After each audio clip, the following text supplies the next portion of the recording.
Hi there everyone, and welcome to this video. In today's video we're going to be talking about a function available to us within Business Central called delete invoiced documents. So I guess first thing I should say with this is that there's a few different scenarios in which this can be used. All depends on your process within Business Central, your business process as well. You know, how do you invoice your customers? How do you process credit memos when you're transacting those? So there's a few different areas that what I'm about to show you can touch. So just wanted to mention that to begin with. Okay.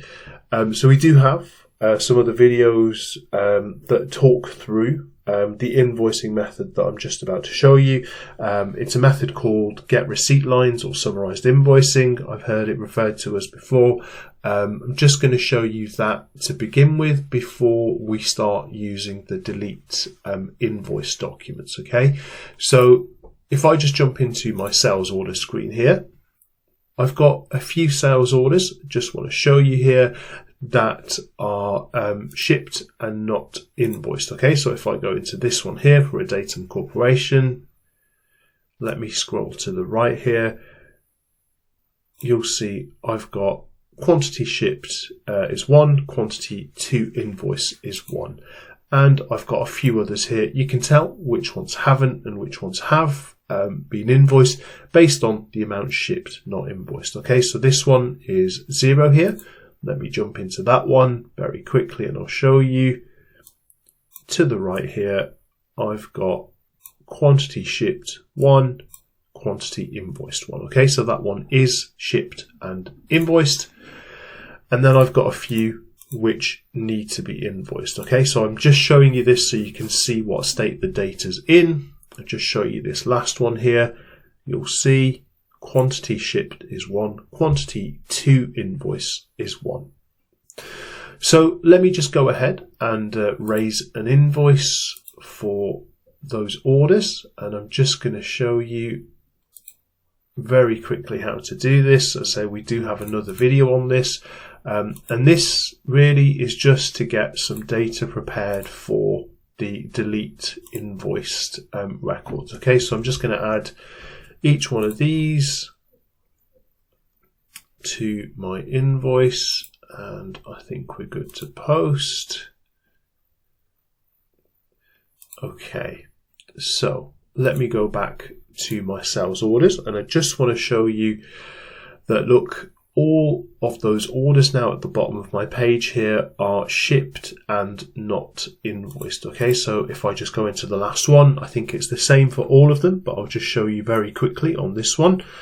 You'll see this one is now quantity shipped is equal to 1, quantity invoiced is equal to 1. Okay, so if you invoice using that method that I just talked through there very quickly, I say we do have another video. Feel free to watch that in a little bit more detail on the summarized invoicing video if you want to. But if we invoice in that way, we end up with a situation where sales orders remain on the system even after they've been invoiced. Okay, so you can see this one here now. As I showed earlier, I'll just show it again. We've got a quantity of 1 and we have shipped 1 and we have invoiced 1. Okay, so that sales order is now fully processed, but it remains on the system. Okay, so in order to remove this type of sales order that's been fully shipped and invoiced using the get shipment lines function on a sales invoice, we have a routine here called delete invoice sales order. So I've just searched for delete here, and at the top of the recording there I mentioned it touches a few different areas. So the one that I'm about to show you is delete invoiced sales orders. But we also have, look, a few others. So delete invoice POs, return orders, blanket sales orders, purchase return orders, and blanket purchase orders. So I guess what I'm saying is there's a few different areas that you might want to use this data cleanup, this delete invoice function on. Just depends on how you use the system. Okay, so just very quickly, whilst we're talking about other areas, let me go into sales credit memos, and I'll go into another credit memo here. And you can see here on the credit memo, I can use the get return receipt lines function. Okay, so same sort of principle there on your credit memo process, but we're looking at it on orders and invoices. So I won't go through the other ones, guys, but let me just jump back into sales orders, and I want to show you that you can remove these sales orders individually. Okay, so it's safe to do so. If there's anything left outstanding on a sales order, it won't let you delete it. You'll get an error message saying, you need to invoice or you need to finish this order, and that counts for all of the lines on the order, right? Whereas this one, you can see it's a quantity shipped 1, quantity invoice 1, and the quantity itself is 1 as well. So I can safely go ahead and delete this document, and that is going to clear up my sales orders page. Okay, so 101016 is now gone. Okay, so what I can do instead, if I want to do that en masse, is if I go to delete invoiced sales orders, I can just run this batch job, and you can pop it on the job queue if you want to as well, if you wanted that to happen automatically.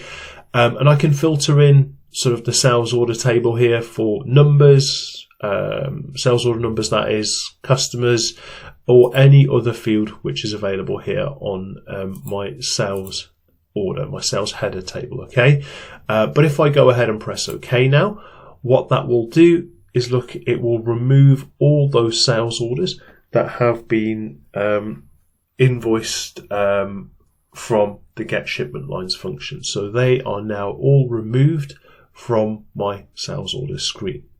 Okay, so one other function that I want to show you here is the archiving function. So that also sort of kicks in when we're using this functionality. So if I go to a page here called Sales and Receivable Setup, we've got the archiving tab down here, and you see archive orders is set to no right now. But if I set that to yes, so we weren't archiving in the orders that we just removed using that delete invoiced sales orders batch job, but now I have enabled archive orders on the sales and receivable setup. What I will do is let me go back, and I'll just quickly create a new sales order, and we will ship and invoice that just so we get it in the same state. So just going to quickly do this here so you can see what that does.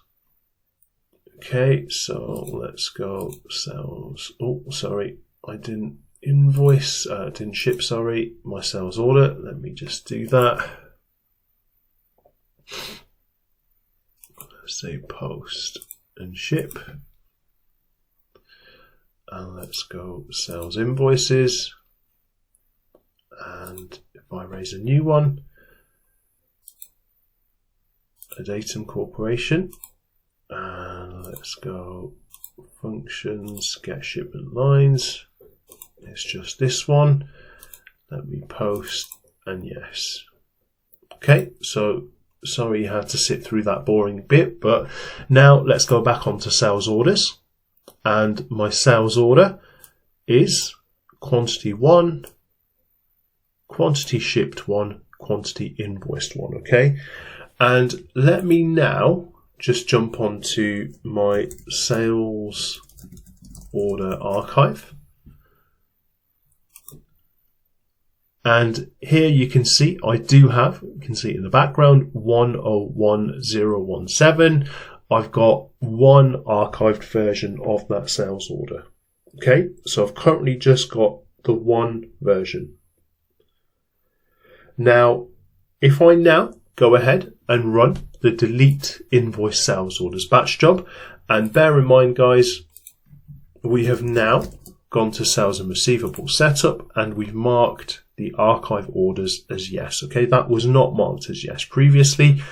But if I now go ahead and say delete invoice sales orders, so okay, it's now gone. So our sales order 101017 is removed. And if I go to my sales order archives, you can see here that I've got another sales order archive version number 2 for 101017, and that was run just now, basically when I ran the delete invoice sales orders batch job. So it's basically just a way that if we're deleting the invoice sales orders, or any other document for that matter, you can create an archived version of that which is inserted before it's removed from the sales orders list. So potentially interesting if you may want to do that. Okay, so that is everything that I wanted to show you guys. Please feel free to have a play. Please do that in a sandbox environment first. But reach out if you have any questions, guys, and thanks for watching, and I'll see you on the next one.